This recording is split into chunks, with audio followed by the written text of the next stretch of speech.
Hey everyone, and welcome to another discussion on the Rational National. I'm joined now by Alex Koch, senior investigative reporter for the Center for Media and Democracy and the co-founder of the nonprofit Opt Out app. Alex, welcome to the show. Thanks so much for having me, David. I'm a real fan of yours, so it's Oh, really nice to be on. thank you. I'm a fan of your work as well, as you have a new piece out titled Bari Weiss's new fiercely independent, quote unquote, university closely tied to right-wing Koch network. Now, this is about the University of Austin. Before we get into your reporting on what you found with the funding, give people sort of a summary, a primer on what the University of Austin is, and also we'll get into the people behind it and what that also says about this university. Yeah, the University of Austin is not a university yet, is an aspiring university that is founded by a collection of what I would consider conservative pundits, former professors, jilted writers, and other controversial figures who are allegedly committed to the pursuit of truth and to free inquiry. So, this university is meant as a response to what they see as irresponsible and liberal universities that are no longer seeking truth. So, allegedly, this will be something that will. And they are planning to have a campus actually in Austin, Texas, a physical campus, and they're raising money now to do it. They say they've raised $10 million, and they want to raise $250 million. So for now, it's mostly a publicity stunt, but the plan is to actually have a university. Yeah, so one of the biggest giveaways for me and people that cover this stuff and are in this world is Bari Weiss being attached to this. That says a lot about what this project is. But for some people who may not be aware of Bari Weiss or I guess her contribution to journalism over the past several years, give people sort of an idea on who Bari Weiss is or what she has done, and the people that she has brought on with her for this project. Yeah, Bari Weiss is the former opinion editor and writer for New York Times. She was one of the conservatives brought on, I think, in 2017 or 18 during the early Trump era, along with some other people who tend to ruffle the feathers of liberals and progressives. She at New York Times, she was one of the ringleaders, if not the kind of ringleader of creating a non-issue, and that issue is campus free speech. According to her and her compatriots, there is a free speech crisis on campus where people, note conservatives and right-wingers, are not allowed to express their ideas without being punished.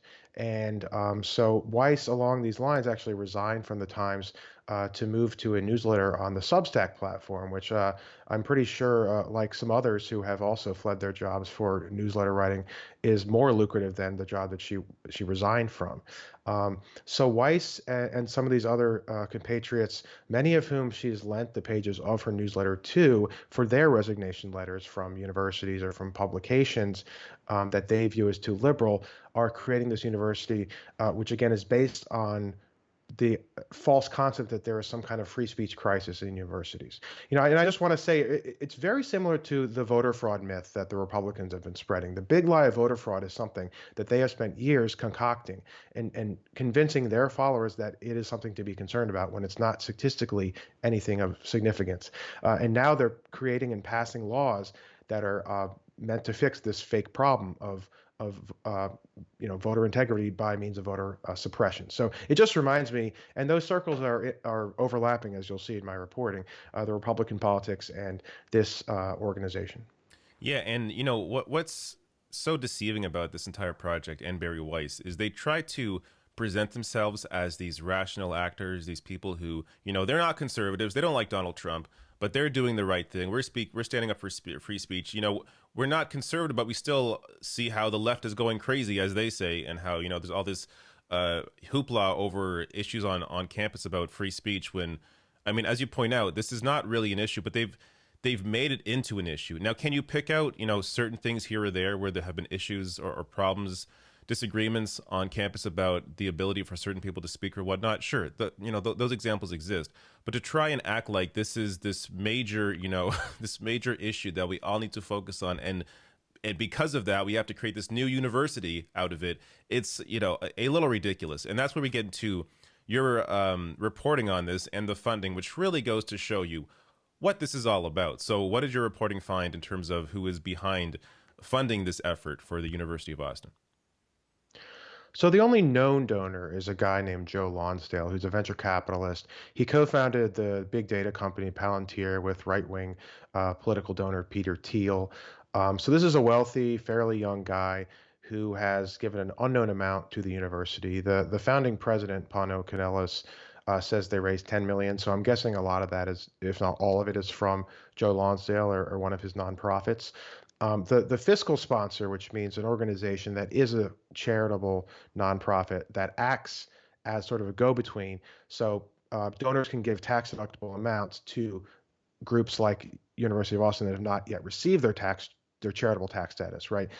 So it's called Cicero Research, and its sister organization, Cicero Institute, has a staff, many of whom actually worked in the Trump administration.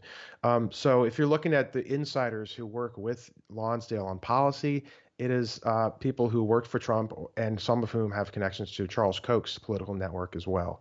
But in terms of where they're looking for money, we don't know. They haven't really said anything. But my strong suspicion is that one of the main donors they're looking at is Charles Koch, the billionaire CEO of Koch Industries, a fossil fuel magnate and Republican mega donor, based on how many people, how many advisors and founding faculty members of University of Austin have worked in the Koch think tank and university network. Yeah, so this is, I mean, this kind of gives away the game, right? These sorts of people aren't going to be willing, or you're not going to be trying to get money from these sorts of individuals if you don't intend to give them a return on their investment. I mean, that's kind of the whole idea here. So the assumption being, I mean, if they're going to be taking this sort of money, if they're seeking this kind of money from these mega donors, from these Republican mega donors, then what's the implication there? I mean, what is, I guess, the overall point of this so-called university if this is where they are generating this interest from? Well, yeah, I mean, they say on their website very clearly that they are fiercely independent, both politically and financially. And that may or may not be true. I mean, we don't know yet.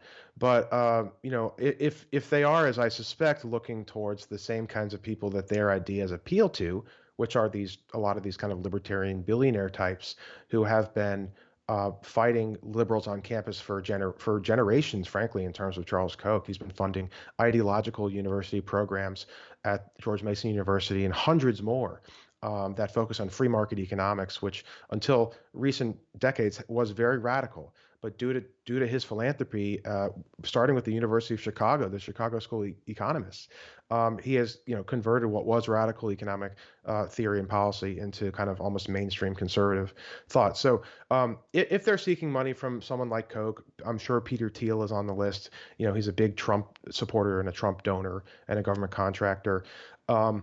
It doesn't exactly seem to me as if it's this neutral, freedom of inquiry focused university. It seems to me like it's going to be, if it even gets off the ground, which is questionable.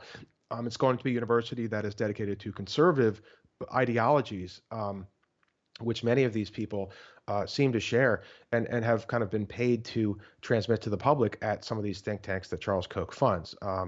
If you want to give you a couple examples, Niall Ferguson and Ayan Hersey Ali, they are married, by the way. They've both been fellows at the Hoover Institution. It's a conservative kind of independent think tank on Stanford's campus.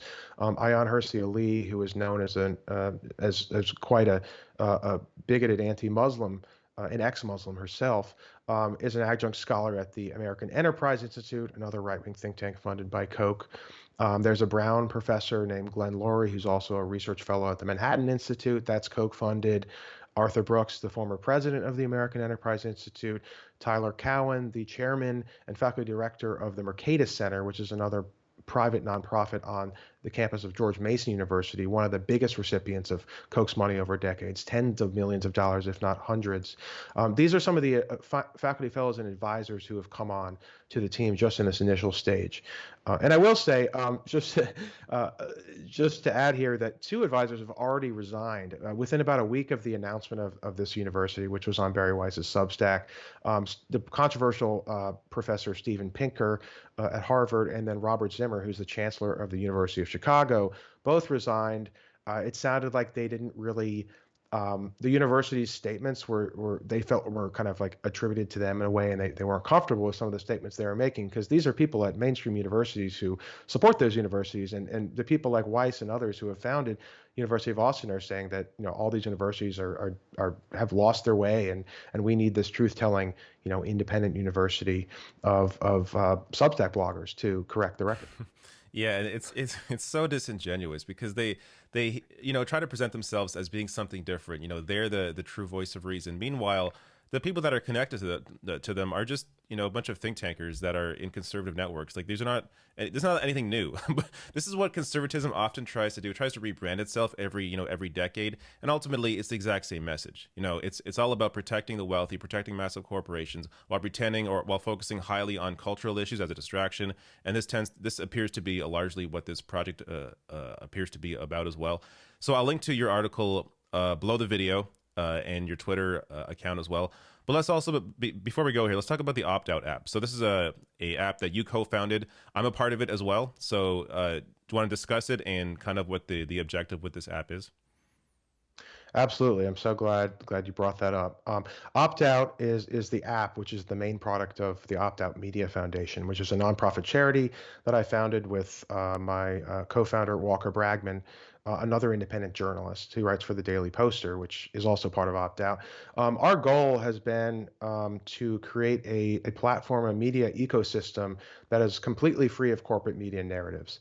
As you talk about on your show plenty of times, a lot of our other participants talk about, there's this manufacturing of consent that happens at a lot of the major media outlets, the corporate ones like CNN, the legacy publications like New York Times, and they're pretty much impossible to avoid, right? In your daily life, whether you're on social media or walking past the newsstand or whatever, you're not going to be able to escape some of these stories and some of these narratives. So we wanted to create an ecosystem that's completely apart from that, that's all financially independent, truth-telling outlets like yours that are providing their own analysis, and I would say uncompromised analysis of the news of today. So we have many websites that publish articles and magazines. We have podcasts. We have video channels like yours. There's about 115 now, and it's growing by the day. And so over the course of about a year and a half, our mostly volunteer team of developers at the Progressive Coders Network, with our consultation, have put together a very highly sophisticated app.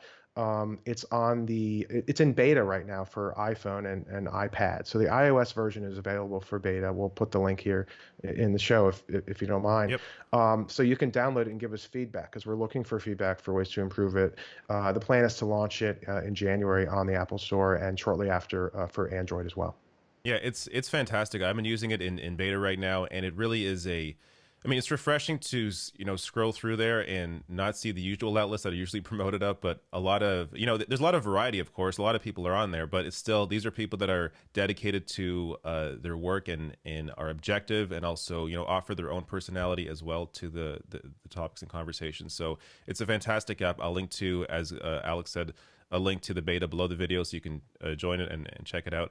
But Alex, Kotch, thanks again for coming on, and I'll link to everything below the video. Oh, thank you so much. Always a pleasure to chat with you and see your show. So I look forward to it. Thank you.